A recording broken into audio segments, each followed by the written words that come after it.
नमस्ते दोस्तों, sky met weather में एक बार फिर आपका स्वागत है। मेरा नाम महेश पलावत है। 27 फरवरी हो गई है, यानी एक दिन बचा है फरवरी का, और उसके बाद प्री मानसून का महीना शुरू हो जाता है। यानी मार्च, अप्रैल और मई, ये जो 3 महीने हैं ये प्री मानसून के महीने होते हैं, यानी मानसून के पहले के महीने। और जून से आपको मालूम है कि मानसून शुरू हो जाता है, और कई हमारे मित्र बोल रहे हैं कि मानसून के बारे में वीडियो बनाओ।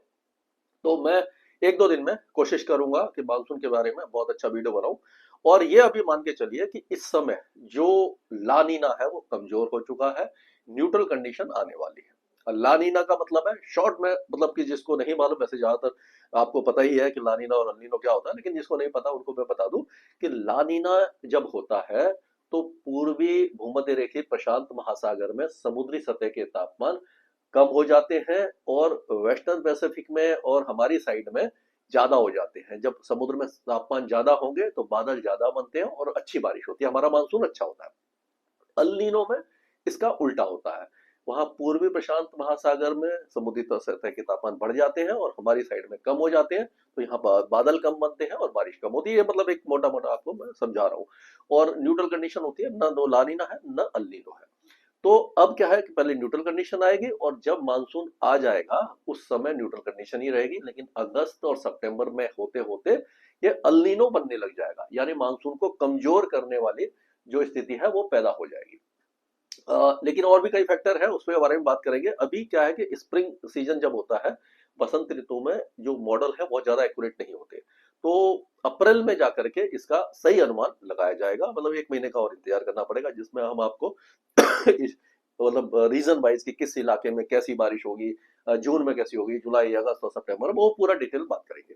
अभी देखते हैं कि इस समय क्या वेदर सिस्टम बने हुए हैं। तो आप देखिए, ये मैप जो मैंने बनाया है ये मैं हाथ से बनाता हूँ, जिससे कि आपको पता लग जाए कि हवाएं किस तरह से चल रही है। ये मतलब जो मैप है इसमें मतलब एक तरह से मौसम प्रणाली आपको एक ही नजर में पता लग जाए, इसलिए बनाता हूँ। ये वेस्टर्न डिस्टर्बेंस है, WD का मतलब वेस्टर्न डिस्टर्बेंस, पश्चिमी विक्षोभ। ये ऑलरेडी पहाड़ों पर है, कमजोर है। तो आज पहाड़ों पर, यानी कि जम्मू कश्मीर से लेकर के हिमाचल के कुछ पहाड़ों पर हल्की फुल्की बारिश है, और ऊंचे पहाड़ों पर हल्का स्नोफॉल देगा। उत्तराखंड में चांसेस बहुत कम है, ऊंचे पहाड़ों पर ही कुछ वेदर एक्टिविटी हो सकती है। ये जो पीछे वेस्टर्न डिस्टर्बेंस दिख रहा है ये 2 तारीख को पहुंचेगा, 2 मार्च को। और 2 और 3 तारीख को यहाँ पर बारिश देगा, और वो थोड़ा सा इससे ज्यादा स्ट्रॉन्ग है। एक साइक्लोनिक सर्कुलेशन बना हुआ है असम के ऊपर, कोई असर नहीं है। गुजरात के तट के आसपास भी एक साइक्लोनिक सर्कुलेशन बना है, लेकिन यह हवाएं जो है वो समुद्र से, यानी अरब सागर से गुजरात की तरफ या राजस्थान की तरफ नहीं आ रही, इसीलिए बारिश की संभावना नजर नहीं आ रही है। साइक्लोनिक सर्कुलेशन है, कमजोर है। और एक साइक्लोनिक सर्कुलेशन है जो बंगाल की खाड़ी में है, इसका भी कोई खास असर नहीं होगा, केवल अंडमान और निकोबार द्वीप समूह होगा। उत्तर पश्चिम दिशा से हवाएं चल रही हैं, और जो अब थोड़ी सी और तेज हो जाएंगी, खास करके पंजाब, हरियाणा, दिल्ली, उत्तर प्रदेश, बिहार, झारखंड और पश्चिम बंगाल में, या मतलब बिहार और झारखंड तक। तो ये तेज हवाएं चलेंगी उत्तर पश्चिम दिशा से। तो अब अगर आगे देखें हम, तो ये इससे पहले जो वेदर सिस्टम थे वो इस तरह से बने हुए थे। अब ये थोड़ा चेंज हुआ है। अब जाकर के ये जो बादल देखते हैं कि ये 27 तारीख की 1 बजे के आसपास का पिक्चर है। इसमें आप देखिए पहाड़ों पर तो ये बादल आपको दिखाई दे रहे होंगे, ये लेकिन भारत के और ऊपर ही है, ऊंचे पहाड़ों पर ही है, और ये नॉर्थ में ही जा रहे हैं। और अगर देखें तो पीछे एक और वेस्टर्न डिस्टर्बेंस है जो मैंने बता रहा था। ये वेस्टर्न डिस्टर्बेंस जो है यहाँ पर जो दिख रहा है आपको, ये वेस्टर्न डिस्टर्बेंस काफी पीछे है, तो ये आएगा, इस तरह से आएगा, और ये 2 मार्च को यहाँ पर पहुंच जाएगा। 2 मार्च को पहुंचेगा, और 2 और 3 तारीख को यहाँ पर ये थोड़े से बारिश की गतिविधियां और स्नोफॉल वगैरह दे जाएगा। अभी अगर इसको देखें हम, तो यहाँ पर चलते हैं। तो ये देखिए मध्य भारत में थोड़ा सा, ये महाराष्ट्र और मध्य प्रदेश में थोड़े से बादल बने हुए हैं, ये आप दिख रहे होंगे, विदर्भ वगैरह में, तेलंगाना, आंध्र प्रदेश, कर्नाटक, ये केरल में दिखाई दे रहे हैं। और ये साइक्लोनिक सर्कुलेशन के कारण दक्षिणी गुजरात और जो वो है अरब अरब सागर का जो उत्तरी इलाका है वहां पर बादल दिखाई दे रहे हैं, लेकिन ये बरसने वाले बादल नहीं है। तो इससे कोई खतरा, मतलब बारिश वगैरह का नहीं है। तो ये आज का अगर हम देखते हैं वेदर, तो इसमें जो मैप है ये मॉडल से जो दिखा रहा है, उसमें आप देखिए पहाड़ों पर रहेगा, हिमाचल तक रहेगा, उत्तराखंड में बहुत ही ज्यादा कम है, कहीं कहीं पर है। ऊंचे पहाड़ों पर ही वेदर एक्टिविटी रहेगी। उत्तर पश्चिम दिशा से हवाएं चलती रहेंगी। असम, मेघालय, असम और अरुणाचल प्रदेश और सिक्किम और उप हिमालय पश्चिम बंगाल में हल्की बारिश की संभावना है। केरल में बारिश है, और तमिलनाडु में, अंदरूनी तमिलनाडु जो केरल से लगे हुए इलाके वहां पर है, और अंडमान और निकोबार द्वीपों में कुछ इलाकों में बारिश है। ये 28 तारीख की बात करें तो वेस्टर्न डिस्टर्बेंस पूरी तरह से हट जाएगा। बहुत ही हल्की बारिश की गतिविधियां ऊंचे पहाड़ों पर जम्मू कश्मीर में रहेगी, लद्दाख में रहेगी। हिमाचल और उत्तराखंड शुष्क हो जाएगा, साफ हो जाएगा। अरुणाचल और पूर्वी असम में बारिश की गतिविधियां जारी रह सकती हैं, और अगर अंडमान में देखें तो अंडमान में बारिश कम हो जाएगी।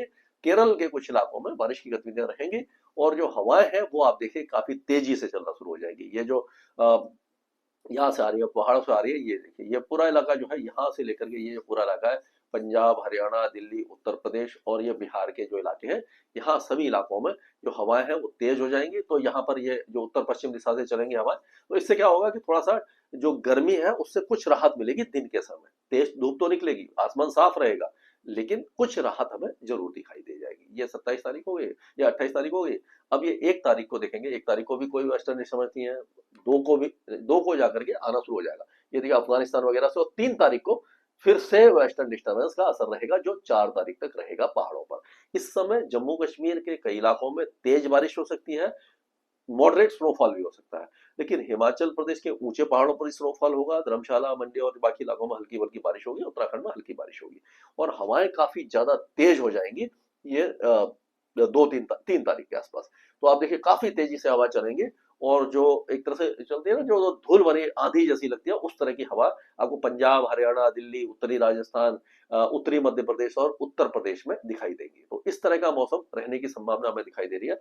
तो गर्मी धीरे धीरे बढ़ने लगी है, फसलों के लिए ये एक अच्छी खबर नहीं है, क्योंकि जब तक ये लंबी जब सर्दी निकल चलती है, तो जो आपको मालूम है कि जो अभी गेहूं की फसल है और ये जितनी भी फसलें हैं, दाल वगैरह है, ये सरसों है, इन सबको जरूरी होती है कि मतलब जो दाने पड़ने के लिए और पकने के लिए जो सर्दी ज्यादा जरूरी होती है, लेकिन अब ये गर्मी पहले से ही पड़ना शुरू हो जाएगी, थोड़ा सा नुकसान होने की संभावना हमें दिखाई दे रही है। स्काई मैट वेदर में अभी के लिए इतना ही।